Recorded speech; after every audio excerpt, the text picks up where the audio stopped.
Welcome back to Black News Tonight. About 6 weeks ago, the Republican members of the Texas State House were getting ready to pass a new voter suppression legislation. But in a historic move, the Texas Democrats literally escaped the state in 2 jet planes and since then have been camping out in D.C. Well, the age-old trick of breaking up the team was put to use. And yesterday, 3 Democrats crossed the proverbial picket line and returned to the House, rebuilding Quorum.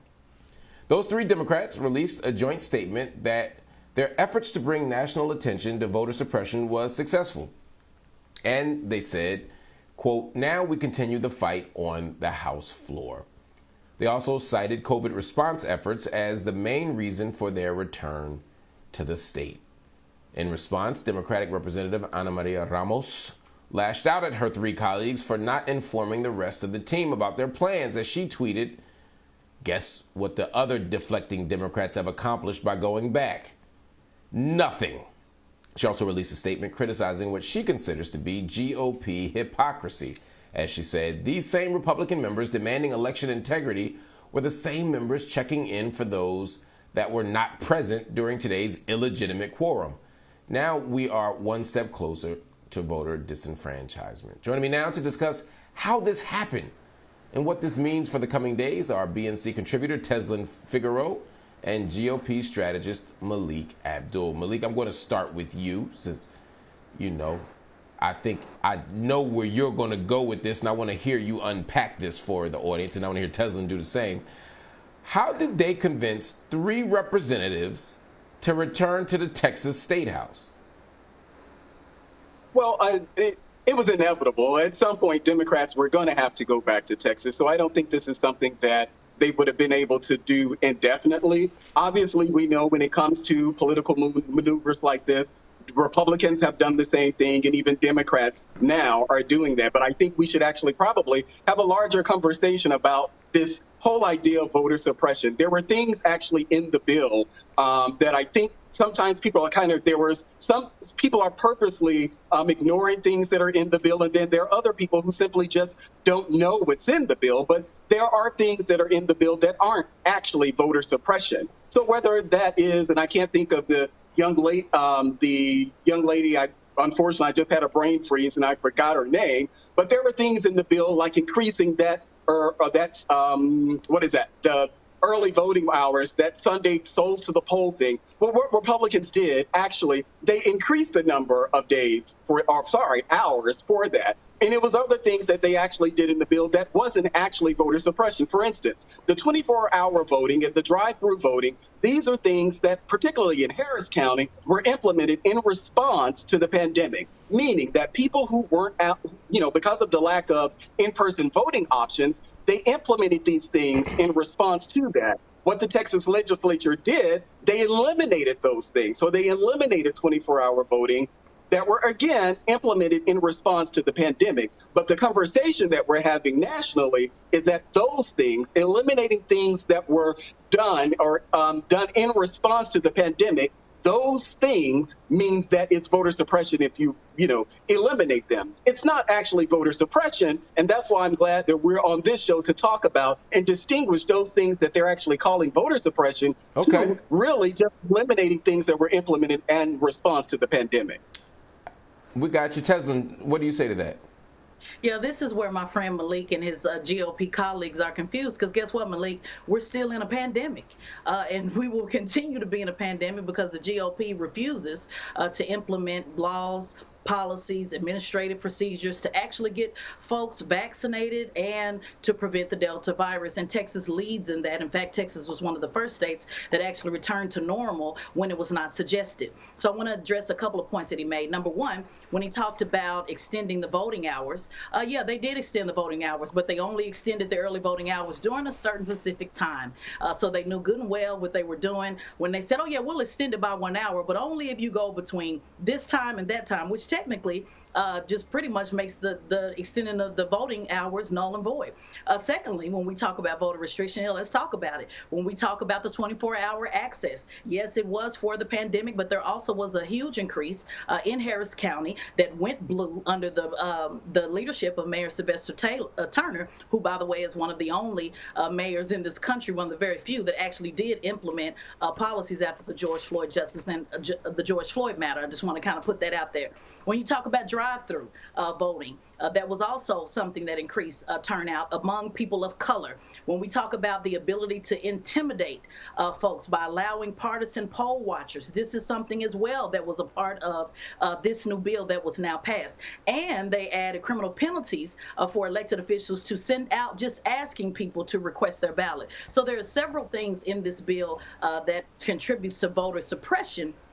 But the bottom line is these three Democrats, they folded, they caved, they sold out faster than Jordans on Christmas Day. They have completely betrayed their caucus and their colleagues by at least not giving them the heads up that they planned on going back. And they did, Melik, did plan to be there indefinitely. In fact, that was one of the quotes. We plan to stay indefinitely until this session is over, until we get voting rights passed. Faster than Jordans on Christmas Day. Melik, what do you say to that? Did this was this just a case of selling out? And also, what do you make of Tezlyn's analysis of what the legislation actually said?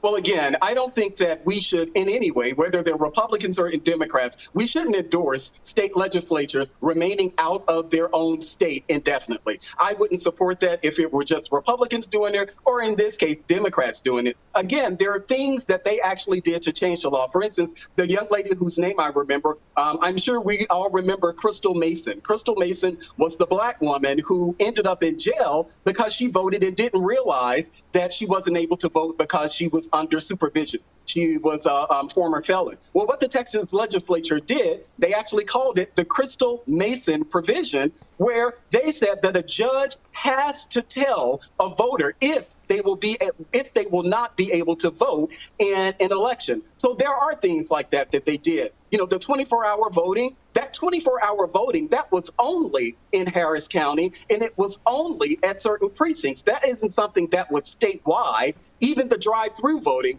I think that was actually on one day. It wasn't something that was just a part of the entire early voting system. It literally was on one day, and again, in Harris County, not the entire state. So I think we need to actually add that context. Let me let Tezlyn jump in there. Yeah, well, Harris County. Okay, context fair. Tezlyn, jump in.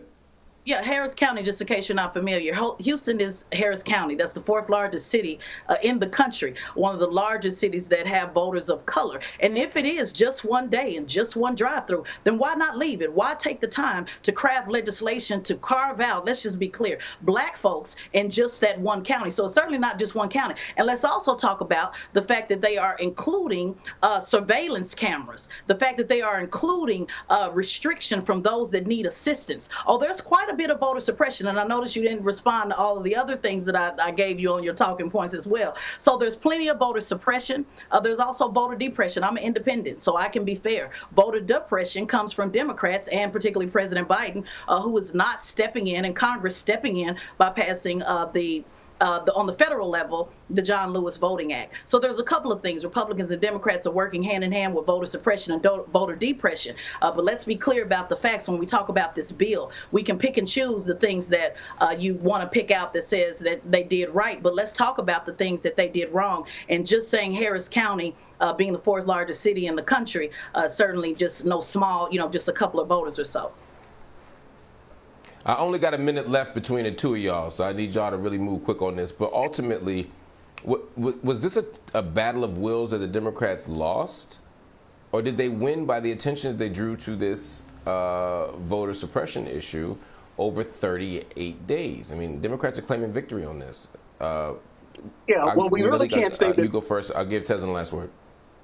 Yeah, well, we really can't say that they've been victorious because there is no voter bill here in Washington. And the only thing that they're doing, they're just refusing to show up for their own job. So I won't say the Democrats are actually winning, but just to clarify, I actually have family members who are watching in Harris County right now. Why? Because I'm from Mississippi and I vacation in summers in Houston. So I know Houston very well, just if there's any confusion about my knowledge of Harris County.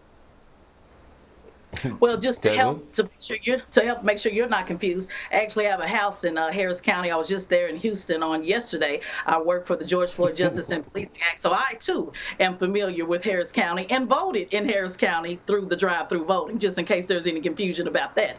And let me go ahead and answer Mark's question. No, it was not a win. This is where we can agree, Malik.